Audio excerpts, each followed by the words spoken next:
This is a presentation on a NAMA regional analysis in MAP/SLAC countries. The task was to address what are the data or information gaps and challenges relating to the interaction between NAMA development and MAPS processes. And the objective was to provide an analysis of potential solutions to address these gaps. So, the findings. The main concerns and needs around NAMA design in the three countries interviewed, which are Chile, Peru, and Colombia, are that there is still weak institutional arrangements regarding NAMA design and NAMA implementation. And I'm talking about NAMAs as a subgroup of the total mitigation actions in a country. There is disparity among countries of the approval process to send NAMAs to the registry, to approve NAMAs, to prioritize NAMAs, and there's lack of technical and administrative requirements in this prioritization process. And there's some perception of risk.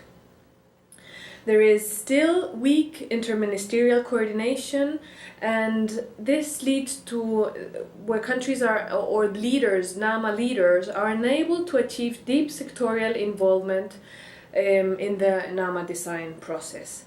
There's also need of specific capacities, sectorial specialists in the case of Peru, for example, and financial specialists in the case of Chile, Colombia, and Peru. All this weak institutional and financial arrangements and requirements are a result of the lack of international definitions on NAMA and national definitions on NAMA, and the lack of national eligibility criteria on NAMAs, the lack of MRV definitions on NAMAs. We've seen during the interviews that only smart developers and front runners seize the opportunity of having an open and flexible NAMA definition as we have now in the UNFCCC. So how could we address these concerns? I've proposed some potential solutions. So first is to move forward towards institutional arrangements and to implement some kind of committee, some kind of formal committee created by resolution in the countries regarding mitigation actions and NAMAs. This committee could have the responsibility of defining what is a NAMA in each country, what are the requirements for these NAMAs to be registered in the UN NAMA registry, to define minimum requirements for MRV. Of course, all these definitions must be flexible enough to reduce uncertainty on one side, but also to assure future compliance for domestic MRV requirements or future donors requirements.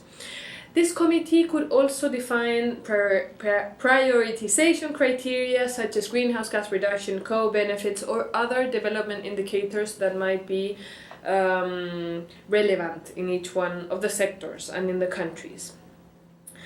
Regarding financial needs, it's the experience of the Peruvian case is very interesting, as they have a fund for environmental issues which is inexistent in the other countries. So establishing a fund, a broad fund, which could channel all international funding to climate change will also help to design and to implement faster the mitigation actions and NAMAs. Regarding the linkages between MAPS processes in these three countries and NAMAs, the findings depended a lot with the actors interviewed, because actors that were not involved in both processes don't see a clear interaction between MAPS processes and NAMA development.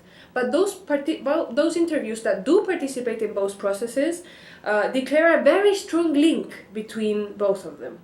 And why is that? Because people that are involved in MAPS processes see that this is a more strategic planning, long-term planning, and NAMA design requires a more specific and detailed design.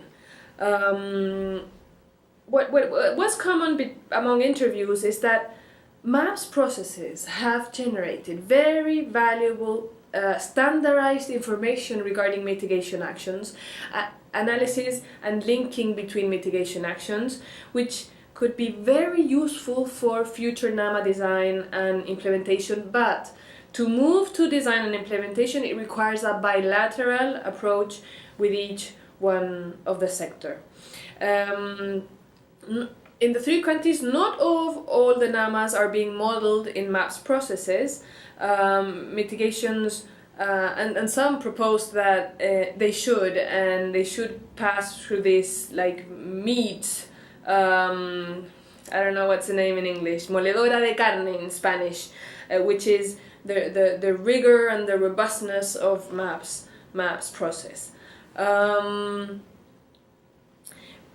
It's important to push these discussions, to bring together some practical solutions, to start linking these low carbon planning and NAMA processes. Potential solutions are to bring together public and private experts involved in policy implementation of a specific sector, transport, for example, which haven't been previously involved in low carbon planning process, and present all mitigation actions identified and evaluated under MAPS or similar low carbon planning process. Test these actors to prioritize mitigation actions considering feasibility of implementation. Inquire them to identify new actions, policies, programs within their sector, not analyzed under MAPS approach, and question if they would be willing to apply a MAPS approach for robustness. Another interesting way to move forward would be to identify existing instruments that might be subsidies or some kind of credit or grant in the sector where greenhouse gas emissions reduction occur, and find if there are actions to increase this greenhouse gas mitigation action. So even though not all actors see a strong link between the 2 processes, MAPS processes and NAMA design, all interviews responded that MAPS processes are being really transformative, and all the information generated is being coherent, robust, and absolutely will lead to more ambitious NAMAs than the pledges that were put back in 2009 in Copenhagen. So we need to push these reflections, and information needs to be processed and like matured in the public servants, in the teams, to seize the results and use them. Thank you very much.